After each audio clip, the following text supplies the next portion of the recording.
Audio Jungle. বিসমিল্লাহির রহমানির রহিম। আসসালামু আলাইকুম সুপ্রিয় সুধী, আশা করি যে যেখান থেকে ভিডিওটা দেখছেন আল্লাহ সুবহানাহু ওয়া তাআলা সবাইকে অনেক ভালো রেখেছেন। প্রচণ্ড দাপাদহে যখন জনজীবন অতিষ্ঠ হয়ে উঠেছে, সবারই কিন্তু একটু মন চায় ঠান্ডা কিছু খেতে। আজকে আপনাদের জন্য নিয়ে হাজির হয়েছি অসম্ভব মজাদার আর একেবারেই কম খরচে বাসায় কিভাবে আইসক্রিম তৈরি করা যায় সেই রেসিপি নিয়ে। আজকের রেসিপি ভ্যানিলা আইসক্রিম। আমি নিয়েছি এখানে হাফ কেজি তরল দুধ, আর দিয়েছি হাফ কাপের চাইতে একটু কম এখানে চিনি আছে, দিয়ে দিলাম 1/3 কাপ কর্নফ্লাওয়ার, আর দিয়েছি এখানে 1 চা চামচ ভ্যানিলা পাউডার। এখন এই সবগুলো উপাদানকে খুব ভালোভাবে আমি মিশিয়ে নেব। এখনও কিন্তু আমি চুলায় দিইনি, চুলায় দেওয়ার আগেই কিন্তু কর্নফ্লাওয়ারটা আর চিনির যে মিশ্রণটা সেটা খুব ভালোভাবে মিশিয়ে নিয়েছি। চুলায় এনে অল্প তাপে আমি এখন এটাকে রান্না করব। একটা কথা মনে রাখতে হবে, কর্নফ্লাওয়ার জাতীয় কোনো কিছু যখন আমরা চুলায় দিব তখন কিন্তু নাড়া থামানো যাবে না, দাঁড়িয়ে দাঁড়িয়ে অনেকক্ষণ পর্যন্ত নেড়ে যেতে হবে যেন ভিতরে কোনো রকম দলা পাকিয়ে না যায়। আমরা চাইলে কিন্তু বাড়িতে বসে প্রিয়জনদের জন্য এরকম মজার আইসক্রিম তৈরি করে দিতে পারি অল্প খরচে।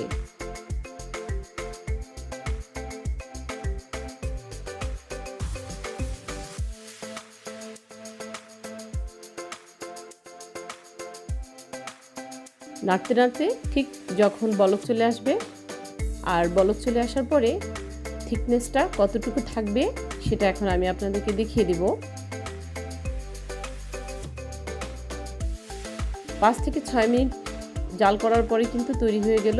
এবং আমি কি করেছি সেটা অনেকক্ষণ ধরে, প্রায় আধা ঘন্টা ধরে আমি মিশ্রণটাকে ফ্রিজে রেখে ঠান্ডা করে নিয়েছি। এখন আমি আরেকটা বোলের মধ্যে 1 কাপ হুইপড ক্রিম নিয়েছি। বাজারে কিন্তু যে কোনো ব্র্যান্ডেরই হুইপড ক্রিম পাওয়া যায়, তবে একটু কম দামে নেওয়ার চেষ্টা করবেন যেন খরচটা কম পড়ে। হুইপড ক্রিমটা আমি একটি বিটার মেশিনের সাহায্যে ঠিক এভাবে বিট করে নিব, আর অল্প অল্প করে সেই কর্নফ্লাওয়ার আর দুধের মিক্সটা দিয়ে দিব। কর্নফ্লাওয়ার আর দুধের মিক্সটা খুব ভালোভাবে বিট করতে হবে। এই কাজটা অবশ্যই বিটার মেশিন দিয়েই করতে হবে, বিটার মেশিন ছাড়া কিন্তু এই কাজটা কখনই করা পসিবল নয়।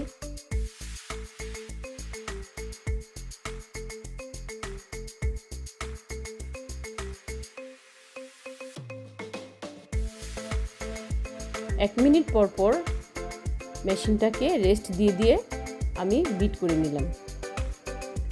যখন আইসক্রিমের একটা থিকনেস চলে আসবে ঠিক সেই পর্যায়ে আমি আইসক্রিমে একটা মোল্ড নিয়ে নিয়েছি। এখানে আমি 2টা জারে আইসক্রিমটাকে ঠান্ডা করতে দিব ফ্রিজে। একটা আমি আইসক্রিমের মোল্ড নিয়ে নিয়েছি, আর একটা প্লাস্টিকের একটি বক্স নিয়ে নিয়েছি।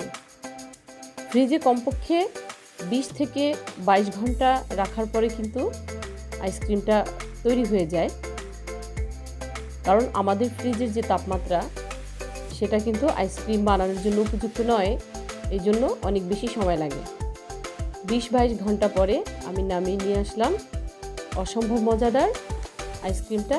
তবে ফ্রিজের তাপমাত্রা যদি অনেক বেশি লো থাকে সেখানে কিন্তু আপনার 10 থেকে 12 ঘন্টার মধ্যেই আইসক্রিমটা তৈরি হয়ে যাবে। যখন দেখবেন যে আইসক্রিমটা উঠানো যায় চামিচের সাহায্যে, তখনই বুঝতে হবে যে হ্যাঁ, আইসক্রিমটা সার্ভ করার জন্য রেডি। সুপ্রিয় সুধী, আমার আজকের এই আয়োজন যদি আপনাদেরকে ভালো লেগে থাকে তাহলে প্লিজ আমার চ্যানেলটাকে সাবস্ক্রাইব করে পাশে থাকবেন, আর ভিডিওতে একটি লাইক দিয়ে দিবেন। সবাই ভালো থাকবেন। আফিয়াতোস।